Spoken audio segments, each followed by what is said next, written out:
lahat ng kababayan natin na nagiging simbolo kung ano ang pagiging Pilipino sa bawat parte ng mundo. Napaka-unique po ng Pilipino kasi wala atang bansa na masasabing walang Pilipino doon. And usually, habang dumadami ang Pilipino sa isang bansa at nagkakaroon ng community, gustong-gusto nila ang ating kultura, gustong-gusto nila yung the way na manilbihan ang Pilipino, at talagang yung tatak natin na parating Diyos, bayan, pamilya, ay naging bahagi na ng pagkakilanlan or yung identity ng isang Pilipino. So from the Cayetano family to yours, binabati ko po kayo ng Happy Independence Day. And siguro naman po, lahat ng public servants or lahat ng leaders, no, maging student leader, maging leader ng Parent Teachers Association, leader ng mga TODA, JODA, Pangulo ng Republika ng Pilipinas, church leaders, business leaders, leaders sa media, leaders sa sports. Pag Independence Day ay meron talagang message about kalayaan, about independence, about freedom. So let me take a phrase out of the Bible that really means much to me, but let me apply it both to biblical principle, to politics, to both, but even more than that, sa everyday life natin.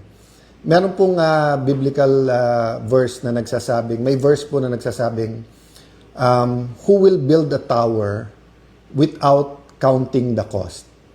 So it's a very, very practical verse na basically sinasabi, kung may i-build ka, tanungin mo na sarili mo kung ano yung cost.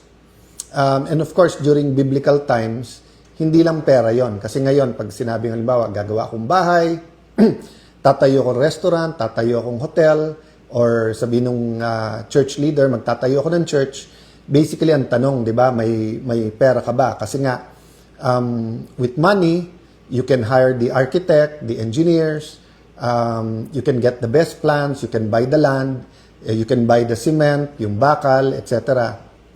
But remember, during biblical times, it was much, much harder to build something. Do you have the skilled workers? Do you have permission of the king? Do you have the resources then, di ba? Not only the financial resources, but do you have yung mga kahoy na gagamitin? Kasi yung iba nun, galing pa sa ibang bansa. Do you have the masons, di ba? So napakahirap, but the verse basically tells us that kailangan ng wisdom, kailangan ng knowledge, kailangan ng understanding doon sa if you're going to build something.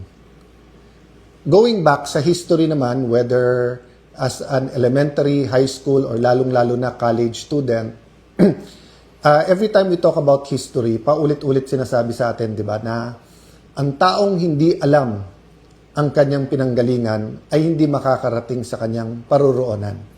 That's why we study history, di ba? Dahil sa Pilipino, parang paulit-ulit, di ba? Parang panahon ng Spanish, 300 years tayong sinakop, mahigit 300 years, almost 400, paulit-ulit ang pangako, pero second, third, fourth class citizen tayo sa sariling bansa. Kahit na educate na ang marami, kahit sila Dr. or Gat Jose Rizal ay nakakapunta na sa Europe, nakakapag-argue na, yung iba gustong maging province tayo ng Spain, yung iba kalayaan, pero parang paulit-ulit, every time there's a rebellion, may promise, mauulit na naman. Siguro ibang-iba yung pananakop ng Hapon because the suddenness and cruelty, no? But ganun sa Amerika. So first with the treaty that delivered the Philippines from Spain to the US, parang savior. But suddenly, nung in-announce ang Amerika na hindi pa kayo handa, sa amin muna kayo, tuturuan muna namin kayo ng governance. But later on, we realized that just like the Spanish, they wanted our natural resources. And just like the Spanish, there's a different kind of class system. Pero hindi ka pa rin American citizen or iba pa rin ang karapatan ng Amerikano kaso sa Pilipino. Then of course, medyo put on hold yon kasi nga, nung dumating yung Japanese na pananakop sa ating bansa nung World War II, grabe ang suffering. Hindi ko na isa-isahin yon kasi nga napaka-close na natin sa mga Hapon ngayon at that was in the past. But my point is, number one, if we think paulit-ulit na lang tayo, EDSA 1, EDSA 2, EDSA 3, corruption, hindi ko na isa-isahin yung mga scandal, pero eto na naman tayo. Gulo sa Senado, may statesmanship, may pagkakaisa, eto na naman tayo. Nagkulang ba tayo sa pag-aaral ng history? That's another topic and I leave that to historians kasi napakagandang debate yan. Hindi lang natuloy kasi nawala sa uso pero 2022, usong-uso yan yung about history. No? But the point I want to make today is that ang ating kalayaan ay may cost. So for example, as a Christian, and let me address myself to Christians, of course it's for everyone, but as I read the Holy Book, the Bible, naintindihan ko na buhay ng Panginoon Hesukristo ang cost ng aking reconciliation sa Panginoon. Ang cost ng aking muling pagkabuhay o pagiging born again. Ang cost ng pagkakasala sa Eden na nahiwalay tayo sa Diyos at kailangan bumalik. Diba? Naiintindihan ko rin na kung yun ang cost ng aking salvation, may pagbabago dapat sa buhay ko. So may cost, may benefit, di ba? So yung aking, yung sabi nila, he who began a good work in you will be faithful to complete it. So minsan tinatanong ako nila ni, paano ikaw naging mas patient sa akin? Paano ikaw naging patient one na kung ano-ano nang sinasabi sa iyo, kung ano nang ginagawa, okay pa rin sa iyo or sumagot ka man, hindi ka galit sa tao na yan. Sabi ko, love kasi lahat tayo work in progress. Siguro ako, kung hindi ako pinatawad ng Diyos, kung hindi ako pinatawad ng iba, kung hindi rin nila ako binigyan ng pag-asa, hindi ako yung taong nakikita mo ngayon. And if I offend some people now, partly kung tama ako, then you shouldn't be offended. Dun sa part na mali ako, I'm a work in progress and I don't offend people for the purpose of simply offending you or makipag-alaskahan lang. But it's because may pinaglalaban tayo. So going back sa may pinaglalaban, we're fighting for something. So now, we're fighting for truth na lumabas yung buong katotohanan, maging sa impeachment yan, maging sa Blue Ribbon Committee, maging sa leadership sa Senate. We're fighting na independent ang Senado at hindi utus-utusan lang ng Malacanang. We're fighting na mawala ang corruption at mawala ang poverty sa ating bansa. We're fighting na bawat sentimo na ibayad ng bawat Pilipino ay magamit sa tamang mga proyekto para walang mamatay na dahil walang gamot o walang doktor, wala pong ma-stunt which leaves permanent damage sa ating future generations, stunting yung pagkabansot. We're fighting na lahat ng Pilipino has equal opportunity sa pag-aaral. We're fighting for a living wage, no? Meaning, hindi lang minimum wage na, ayan, kumikita ka na ng konti. Hindi. Yung sapat para sa dignified o marangal na pagkabuhay ng Pilipino, no? Hindi lang sa sarili pero sa kanyang pamilya niya. Lahat ng ito may cost. So kung pinag-aaralan po natin ang mga heroes nung Pilipinas during sa panahon ng panahon po ng Hapon, panahon po ng Espanyol, hindi lang po pawis, hindi lang dugo, kundi buhay ang kanilang binuwis. For us who are martial law babies, of course, the narrative na baka naging communist country din tayo like the other. Mahirap kasi ikwento sa inyo yung narrative ngayon kasi yung dalawang communist countries na malapit sa atin, malapit geographically like Vietnam and China are much more modern sa atin pagdating sa education, technology, sa economics, socio-economic welfare ng tao, kung hindi lumalaban ay mas maganda sa atin. But during the 70s, 80s, hindi po ako 60s, kaya hindi ko na masasagot yun. Even 70s, I was from 1 year old to 10 years old, no? Or from 0 to 10. So, ang point ko is that during this time, yung sabihin na baka mapunta sa communism yung ating bansa or baka maging napaka-corrupt because of the oligarchs was reason for the narrative nung martial law. So, hindi naman yun ang topic ko tonight. But may cost yung mga lumaban during that time. So, pagdating ng EDSA Revolution, even before that, Senator Benigno Aquino, meron pong cost. Hindi lang po yung buhay niya, buhay ng pamilya niya, friends niya, pagpapalaki ng mga anak niya, yung wife niya, yung paglipat nila sa ibang bansa, yung kanyang hunger strike, and eventually, he had a sense that he will be killed. But he made that commitment that ibibigay niya yung buhay niya. So may cost. Kaya nga nung sinabi niyang the Filipino is worth dying for, it wasn't something lightly said because I think part of him knew that assassination would be coming. But even if assassination did not happen, yung commitment na yon may cost po yon. At right before this broadcast, I'd like to send out my love to the whole Villanueva family. Nag-heart-to-heart kami ni Brother Joel. And even if I know the cost, it's not something you can feel unless ikaw talaga. So for example, may mga anak-anakan ako, pero siya real yung nararamdaman ng anak. May asawa ko, pero iba yung nararamdaman ng asawa ko sa pinagdaanan nilang mag-asawa, di ba? So it's different for every single person, for Senator Cheese, for Senator Jinggoy. Senator Jinggoy, nandun ako in the room nung kinukuha siya, and no one can say that we understand how his wife felt. Especially after alam nung wife niya na talagang inoffer sa kanya, hindi ka makukulong, kumampi ka lang sa administrasyon, kumampi ka lang sa grupo ni Ping Lacson, ni Senator Tito Soto, Win Gatchalian, etc. No? So, may kosto mga kababayan, ang kalayaan at independence ng Senado, independence ng Philippines. So, hinihila tayo ngayon ng China at saka ng US in different ways, no? But kaya sabi ko, we don't need to be anti-China or anti-US to be pro-Philippines.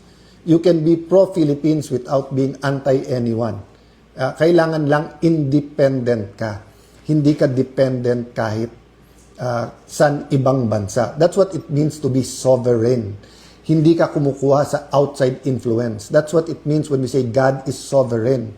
He will do what He wants to do because He does not need outside forces. Hindi ako sovereign because I'm not perfect and I need God to sustain me. And God uses people, uses your prayers, uses your support, uses purpose to sustain.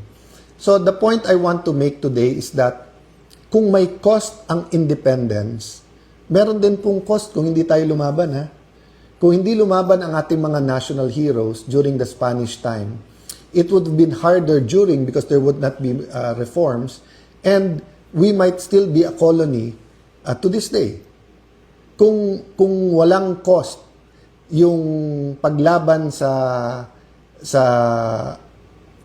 mga Hapon during that time, mas maraming na-rape, mas maraming napatay, mas maraming karumal-dumal na nangyari sa ating bansa, or baka ginamit din tayo sa pag-invade ng ibang mga bansa sa Asia if lahat tayo ay naging collaborators or kumampi lang. Ganon din sa US. Kung hindi tumayo ang maraming mga Pilipino para sabihin, big brother ka namin, Uncle Sam, but you're not the owner of me, or di ba famously sinabi ng ating dating Pangulo na he'd rather have a country run like hell by Filipinos rather than a country run by foreigners. And unfortunately, nagkatotoo na kahit Pilipino ang humawak sa Pilipinas, in many aspects, it's run like hell in terms of corruption, idolatry, immorality, small things that seem small, like the Pogo, Isabong, nawala yon, nilabanan natin, pero nandyan pa yung online gaming. Lumaban tayo sa health, pero nandyan yung vape na pinagbabawal sa ibang mga bansa. All of this may cost. So, may kita dun sa mga kumita through that. Pero I'm talking about kumita through that illegally, no? Meaning it changed public policy kasi nagkalagayan dyan or nagka-lobby money dyan. So, lahat ng bagay po may cost. So, pinag-uusapan nga namin ni Joel na parang kung alam lang nung lahat, yung mga nagsasabing you just want power, no? Konting katahimikan lang sa buhay ng grupo namin ngayon is paradise already, di ba? Yung di ba pag halimbawa pagka araw-araw sa restaurant ka kumakain, parang sa pinakamahal na restaurant ang paradise sa'yo. Pero kung araw-araw nandun ka sa noodles lang or kanin, nung time namin hindi noodles ang symbol nung kahirapan talaga, kung hindi yung kanin lang at asin, di ba, yung wala nang ulam halos, no? Makakain lang ng konting kanin, pero kahit ngayon mahal ang bigas. Yung makapag-Jollibee, maka-McDo, yung may fried chicken or yung nga iba yung parang yung kanin mabuhusan lang ng ginisang munggo sa ibabaw, sobrang luxury na yon, di ba? So alam niyo, sa pinagdadaanan sa maraming lumalaban ngayon, not only for Senate independence, but para lumabas ang totoo sa flood control, lumalaban sa administrasyon, paradise na po yung konting katahimikan, no? But the question is the cost worth it? Nabanggit ko na po kanina yung sinabi ni Senator Benigno Aquino that the Filipino is worth fighting for. So that's why now and then po, wag ma-offend yung iba. Gamitin ko talaga yung laban kasi we have to continue fighting. Laban lang po. It's worth the fight. We have to continue fighting, no? Once, you know, we're a product of hope. Kailangan ng pag-asa. Ang lahat kailangan ng pag-asa. It's the end pag wala ka ng pag-asa. And to many, during the 70s, 80s, yung senyas ng kalanganan, ibig sabihin may lumalaban pa. So, even yung daily na laban namin sa Senate na parang isa-isa lumalabas na yung totoo, na yun, sila pala ang nagpapasok sa NBI, sila Senate President Soto, coordinated pala yun. Yung Wednesday, May 13 na sinisisi sa amin ay yung pala ay alam din nila nung iba na nandyan sa labas, armado, tapos imbestigahan, wag imbestigahan, na hanggang ngayon hindi inimbestigahan. And then yung walkout na parang tama sila, wag palitan yung rule na walang one-day notice.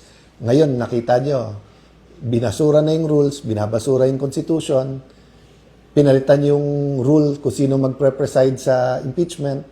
Tapos, instinct ko, sana papurihin si Senator Win Gatchalian nung sinabi niyang 16 talaga yung kailangan para makonvict ang impeachable officer. Pero biglang binura sa Facebook niya. I don't know the details so I won't comment there. But the problem is trust.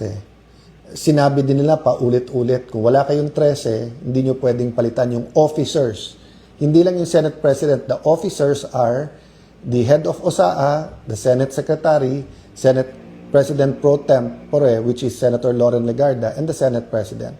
Pero gumawa sila ng formula na pwede na ang 12 So, yung modern day version ng pinaglalaban during the Spanish-Japanese time, American times na lies.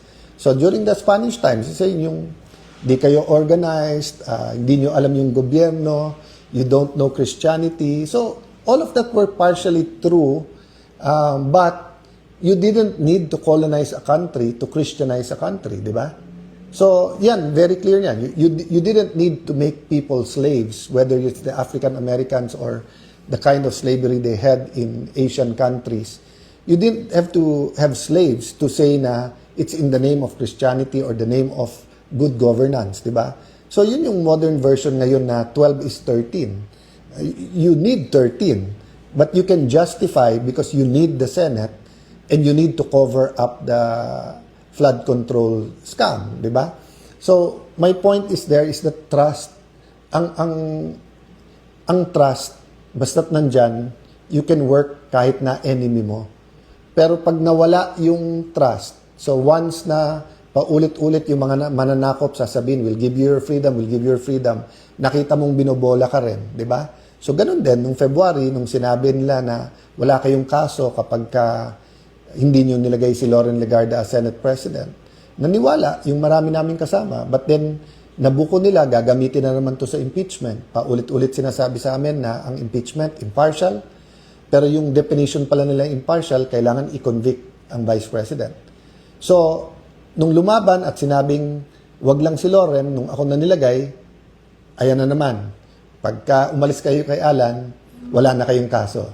Pag nandiyan kayo kay Alan, kakasuhan kayo. Diba? That's why nga iba po yung reaction ng pamilya ni Senator Jinggoy because alam nila yung totoo. Talagang na-witness din po nila yung mga tumatawag at mga nagsasabi at mga naggagaranti. So may cost po. If we don't do anything now, the cost will not fall on me immediately. It will eventually, di ba, yung may individual akong pananagutan, pamilya